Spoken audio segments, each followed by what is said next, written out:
Je teste mon profil. C'est important, tu vois. Quand tu fais une vidéo, il faut quand même choisir le bon profil. Lequel est le meilleur d'après vous? Enfin bref, j'arrête mes conneries. Bon, comment ça va mes Wakandais? J'espère que la semaine a été bonne, que le début d'année a été excellent. C'est ce que je vous souhaite de tout cœur. En tout cas, à Bois des on ne plaisante pas. Cette année, c'est que du lourd.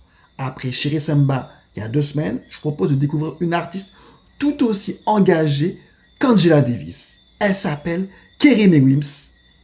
Let's go for it.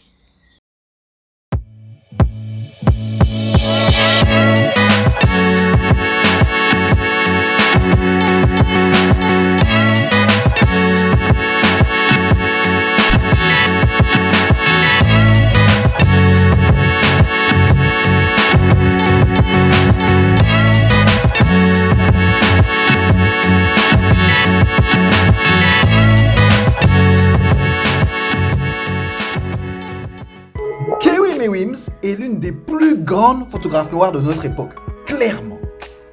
Depuis son émergence dans les années 80, son travail interroge de manière directe et profonde toutes les formes d'inégalité et d'oppression que subissent les Afro-Américains.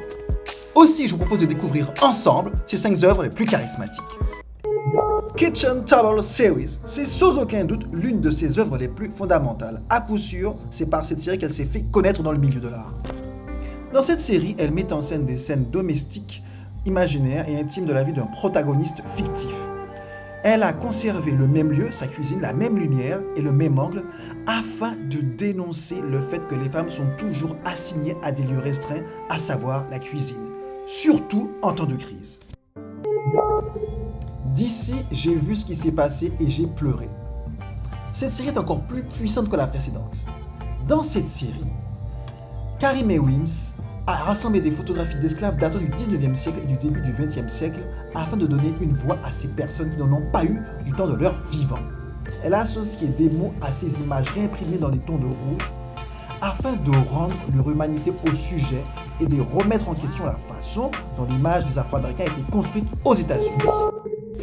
If I Were the World, dans cette œuvre inspirée par le fameux tube de Nas et de Lowell Hill qui a marqué toute une génération, Kerry Wims s'attaque aux dynamiques de pouvoir à travers un personnage, un clown. Ici, le clown qui se joue du sort de notre planète évoque le mépris avec lequel les dirigeants du monde considèrent à la fois leurs habitants, mais aussi la planète elle-même. Le choix du noir et blanc n'est pas anodin, il suggère le caractère intemporel de cette violence des puissants.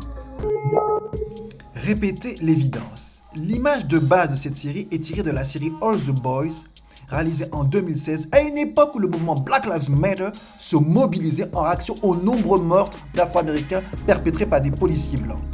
Cette silhouette floue, bleue, de cet homme noir encapuché fait bien évidemment penser à Trayvon Martin. Le meurtre de cet adolescent avait ému l'opinion américaine en 2016. Dans cette répétition de cette figure floue, difficile à identifier, Kerry Wims veut dénoncer en fait la perception générique et déshumanisée de l'homme noir par la société américaine. La forme des choses. Pour ce nouveau travail, Kerry Wims a créé un film en 7 parties projeté sur un écran cylindrique de style panoramique dans lequel elle aborde le siècle de la vie politique américaine contemporaine.